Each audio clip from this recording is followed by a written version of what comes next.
Hi.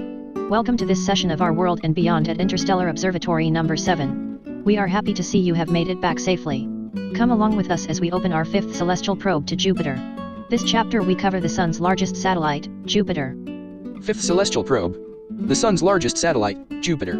In a world where astronomy and astrology were indistinct, Johannes Kepler, a 17th century German astronomer, published his laws on planetary motion. With the acceptance of heliocentrism came the fact that the Sun was in motion at what we figured to be around 200 kilometers per second.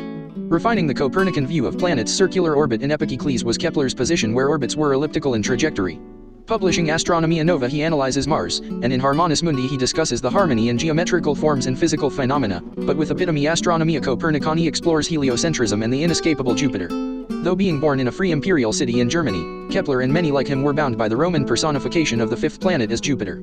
Concerning Jupiter, Kepler would say, "I am merely thinking God's thoughts after him, as only our moon and Venus shine brighter in the night's skies." Etymologically, pronunciation comes from Proto-Italic jis, sky, combined with pater, father, Jispiter sky father, where jis sounds a lot like Jupiter's Greek equivalent, Zeus. The fifth planet in our solar system is Jupiter, where personified in a Roman god equivalent to the Greek Zeus. Many temples have been erected to its and his recognition. Our fifth planet may not only be the largest, but theory suggests Jupiter is the oldest and more so interestingly unique. Being formed at or beyond the snow line where distance from the Sun results in significantly colder temperatures, at 185 degrees Celsius, where volatiles, elements and compounds which readily vaporize, won't condense to solids. Theorizing that the planet began with a solid core where its gaseous atmosphere accumulated afterwards, the consequence is that Jupiter must have formed prior to our solar nebula formation. Primarily of hydrogen and helium, this gas giant is not a terrestrial planet like our previous four. Its gravity would pull heavier objects like man to its diffuse core mixed with mantle without a foundation. The outer atmosphere is alive with layers of numerous distinct longitudinal bands running around the planet with continuous storms and turbulence from friction bordering each. Its famous red spot the planet is known for is an example, a storm which has been raging for 150 years with winds reaching up to 400 miles per hour. Galileo Galilei in 1610 discovered Jupiter's Medicean satellites, the largest four moons, Io, Europa, Ganymede, and Callisto, though it is now known to have over 95 satellites. With the planet being gaseous and it rotating every 10 hours, the sphere of Jupiter is oblate or having a greater equatorial diameter than polar. Orbiting the Sun every 11.9 years, its average speed in orbit is a little over 13 kilometers per second, 16.8 less than Earth's. Though to the contrary, Earth's mass and volume moved is 317.8 and 1,321 times less mass and volume respectively than Jupiter's.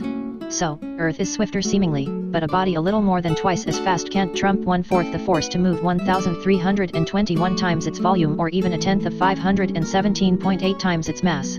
One thing many may have not known is that Jupiter has a ring system, sure, of dust and faint well enough, but a system, nonetheless.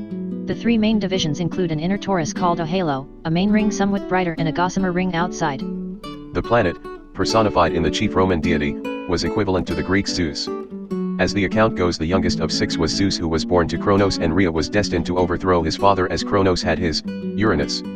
Knowing this, Cronos devoured all his children by Rhea except Zeus, who she hid with Gaia at Mount Ida on Crete, where he and his second wife Themis, we presume, first made acquaintances. After maturing on Earth with and on Gaia and rescuing his brothers and sisters, Zeus next laid the stone at Delphi as a sign thenceforth and a marvel to mortal men, and released the Cyclops, who gave him his thunderbolts.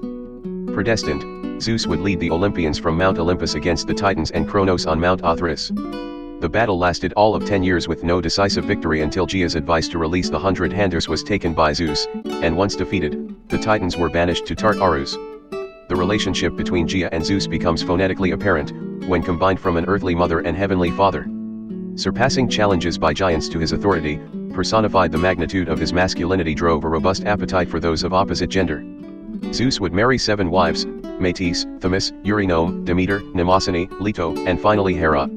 Aphrodite, it is said, tricked Zeus into a liking for mortal women, disguised if necessary, where with Europa he fathered King Minos, with Leda he fathered Helen of Troy, with Antiope he fathered Amphion and Zethus, and with his last mortal affair he fathered Hercules to Alcmene. There are stories with other mortal women, but back then men only considered women and war.